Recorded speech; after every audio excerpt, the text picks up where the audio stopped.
పశ్చిమ గోదావరి తాడేపల్లిగూడెం గ్రామదేవత శ్రీ శ్రీ బలుసులమ్మ జాతర మహోత్సవంలో నియోజకవర్గ ప్రజలందరూ భాగస్వాములు కావాలని శాసనసభ్యులు రాష్ట్ర ప్రభుత్వ విప్ బొలిశెట్టి శ్రీనివాస్ అన్నారు. బలుసులమ్మ అమ్మవారి జాతర మహోత్సవం కార్యక్రమంలో భాగంగా బుధవారం 1వ వార్డు గణేష్ నగర్ వినాయకుని గుడి దగ్గర నుంచి అమ్మవారి ఆహ్వాన పత్రికతో పాటు ప్రతి ఇంటికి పసుపు, కుంకుమ, గాజులు ఎమ్మెల్యే శ్రీనివాస్ చేతుల మీదుగా పంపిణీ చేశారు.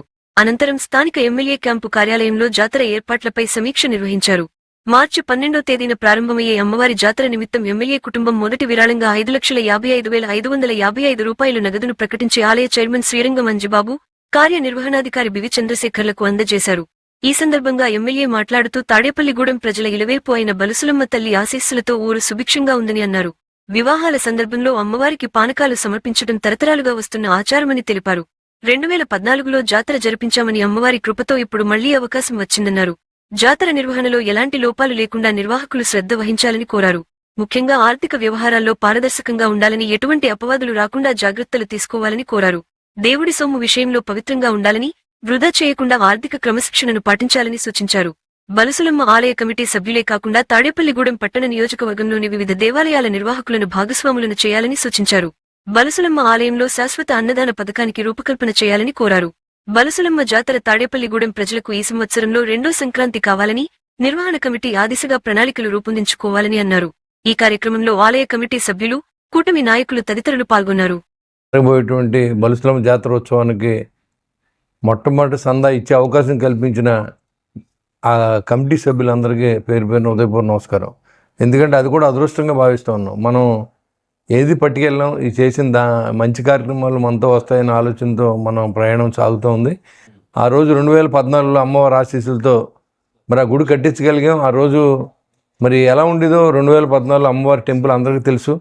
మరి ఆ రోజు అక్కడ పెద్ద ఎత్తున మరి జాతర జరిపించిన దానికి కారణంగా 55 లక్షల రూపాయలని ఆ రోజు డబ్బులు ప్రజలు విరాళాలుగా ఇవ్వడం, దాంట్లో ఒక 20-25 లక్షల మించి ఖర్చు పెట్టకుండా ఉన్న డబ్బుని గవర్నమెంట్ కట్టి మరి దాంట్లోనే ఆ గుడి నిర్మాణం చేసి, పురపాలక సంఘం మన చేతిలో, మన కౌన్సిలర్స్ అంతా ఉన్నాం కాబట్టి ఏదైతే అక్కడంతా మరి పెంట కుప్పలన్నీ ఉండి దాన్ని తోలించి దాని అమ్మవారికి 4 ఎకరాలని కూడా మరి మావుళమ్మ టెంపుల్ ఉంది. అక్కడ మనం చూస్తే లోనికి వెళ్ళడానికి ఇబ్బందిగా ఉంటుంది. అక్కడ ప్లేస్ లేదు మనకు. ఆ అమ్మవారి దయ వల్ల 4 ఎకరాలు కూడా అమ్మవారికి మనం ఇవ్వడం, దాంట్లో మరి కళ్యాణ మండపం కట్టడం, అదేవిధంగా గుడికి మరి ప్రతి నిత్యం 50,000 రూపాయలు శుక్రవారం నాడు మనం అన్నదానానికి ఖర్చు పెట్టాల్సిన అవసరం ఉంది. ఇది మనం ఉండొచ్చు లేకపోవచ్చు, అన్నదాన కార్యక్రమం అనేది ఎప్పుడు ఆగకూడదు. మన ఊరు బాగుండాలి, మన కుటుంబాలు బాగుండాలి, ఊళ్ళో ఉన్న అందరికీ ఆరోగ్యాన్ని, ఐశ్వర్యాన్ని ఇవ్వాలంటే అమ్మవారి వల్లే. ఎక్కడ మీరు పెళ్లి చేసుకున్నా బలుసులమ్మ గుడి టెంపుల్కి వెళ్ళి మన పానకాలు పోసుకునే అలవాటు నా చిన్నప్పటి నుంచి, మా అబ్బాయి కానీ చిన్నప్పుడు మా కుటుంబ సభ్యులు కానీ, అలాగే తాడేపూడిలో ఉన్న కుటుంబ సభ్యులు అందరూ కూడా ఆ గుడికి వెళ్ళడం ఆనవాయి. అలాంటి అమ్మవారిని ఇంకా మరింత ఇప్పుడు మావుళ్ళమ్మ గుడితో ఆవిడని చూస్తే అలాంటి విధంగా మన గుడిని తయారు చేయాలని, మనం చేసే ఈ కార్యక్రమానికి ఆవిడ ఆశీస్సులు ఇవ్వాలని, ఈ యొక్క ఏదైతే ఈ జాతర కార్యక్రమం ఉందో నిర్విఘ్నంగా విఘ్నేశ్వరుడు దయ వల్ల జరిపించాలని దీనికి గ్రామ పెద్దలందరినీ వేస్తాం. ఎందుకంటే ఇది నేను చేసేది కాదు, నేను ఫైనాన్స్ మొబిలైజేషన్ అంతా నేను ఏర్పాటు చేస్తాను. దీనికి సహాయం చేసి, ప్లాన్ చేసి, జాగ్రత్తగా ప్రజల్లో మాట రాకుండా నడపవలసిన బాధ్యత అంతా కూడా కమిటీ సభ్యులకి, ఏదైతే ఈ కమిటీ సభ్యులు ఉన్నారో, ఇప్పుడు అంజిబాబు గారు చైర్మన్గా ఉన్నారు, వాళ్ళ కమిటీ సభ్యులు ఉన్నారు, వాళ్ళ కాకుండా ఉత్సవ కమిటీ వేరేస్తాం. అన్ని గుడుల నుంచి ఉన్నటువంటి పెద్దలందరినీ ఈ కమిటీలో మెంబర్స్ అవుతారు. ఈ తాడేపూడి గ్రామంలో బలుసులమ్మ జాతర అంటే తాడేపూడి ఊరు సంబంధించింది, అంతేకాని విలేజ్లు కూడా సంబంధించింది. తాడేపూడి కాన్స్టిట్యున్సీ ఇది. ఈ కాన్స్టిట్యున్సీలో జాతర జరిగినప్పుడు విలేజ్లో ఉన్నటువంటి అందరూ కూడా దీంట్లో పార్టిసిపేట్ చేయలేదు. పెద్ద ఉత్సవంలో చేయాలనేది నా ఉద్దేశం. గౌరవ్ చంద్రబాబు నాయుడు గారు కూడా, పవన్ కళ్యాణ్ గారు కానీ, లోకేష్ గారు కానీ ఆయన ఒకటి చెప్తారు, చిన్న కార్యక్రమాన్ని కూడా ఉత్సవంలో చేయాలి, అందరినీ పార్టిసిపేట్ చేయించాలనే ఆలోచనతో కూటమి ప్రభుత్వం కూడా పనిచేస్తూ ఉంది. వాళ్ళందరి ఆలోచన మేరకు అందరినీ భాగస్వామ్యం చేయాలి. సంక్రాంతి అంటే నా కుటుంబం, నా కూతురు, నా కొడుకు, లేకపోతే నాకున్న బంధువులతోనే సంక్రాంతి జరుపుకుంటాం.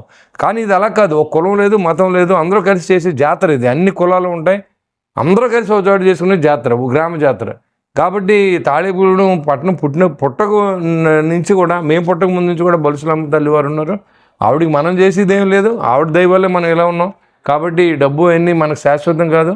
ఈ ఉత్సవాన్ని మన ఇంట్లో పెళ్లి కంటే బాగా చేయాలని నేను అందరినీ కోరుతా ఉన్నా. ఇది పేరు ఎవరికి వస్తుందని కదా, అమ్మవారి జాతర అంతే. ఇది పేరు ఎవరికే రాదు. నేను జాతర చేశానని చెప్పుకుంటూ మనం చెప్పుకోవాల్సిన అవసరం లేదు.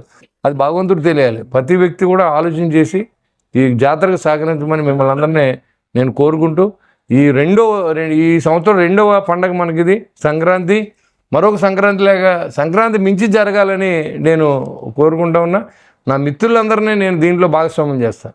నాకున్న హోల్డ్, నన్ను ఎమ్మెల్యేని ఎవరైతే చేశారో ప్రజలు నన్ను నమ్మి చేశారు. ఖచ్చితంగా ఆ ప్రజలకు మనం ఏదో ఒకటి ఇవ్వాలి తిరిగి. ఖచ్చితంగా ఆ విధంగా నేను పనిచేస్తాను. అదేవిధంగా ఉన్న అధికారాన్ని అమ్మవారి జాతరని బాగా చేయాలి. పట్టణం అభివృద్ధి చెందడానికి మాత్రమే వాడాలనేది నా ఉద్దేశం. తప్పకుండా మీ అందరూ సహకరించండి. దాదాపుగా 2 కోట్ల రూపాయలు వ్యయంతో ఈ సంవత్సరం జాతర జరగబోతూ ఉంది. మీ అందరి ఆశీస్సులతో, మరి ఈ కమిటీ సభ్యులకు ఆశీస్సులు ఇవ్వండి. అమ్మవారి ఆశీస్సులు మీరు పొందండి. అందరూ కూడా దీంట్లో భాగస్వాములు అవ్వండి.